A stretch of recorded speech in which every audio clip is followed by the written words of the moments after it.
嘅時節也向發生嘅海嘯，對亞條嘅五船呢打上嘅一層樓高安高嘅素材哦，都因為安高嘅時間呢叫為59個人，到一下千人能過去嘅一條船呢，還係流體也向哦，因為用來見證嘅時節嘅海嘯比例有一強大。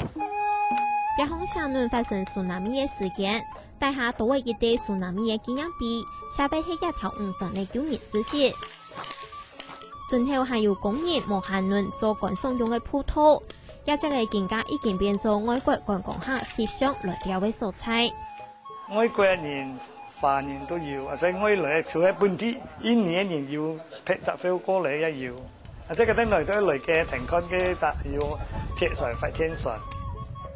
其他開始做了就觀光啊，嘛個意思，做喺間公司嘅啊開始大規模然後睇這個死海啊，所以我就來喺蘇南米以後搬阿切動態禮物。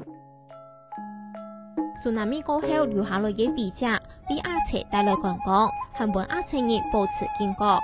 今年年初能做好嘅蘇南米博物館，除用來紀念蘇南米罹難者之外，係講漢擺在個發生蘇南米，一個4層樓高嘅蘇南米博物館也會做遺產地點。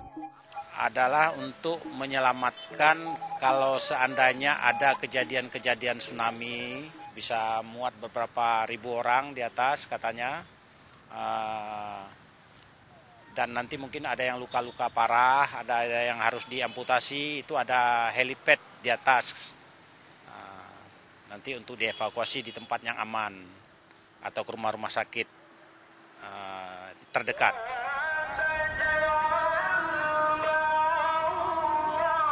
蘇南米過後，阿切對災難當中學到教訓，為可能嘅災害做好防範應變。同時還化災難作為犯法嘅起點，為阿切帶來新嘅希望、新嘅法律。下個新聞送給我馮君勇睇今年阿切嘅採訪報道。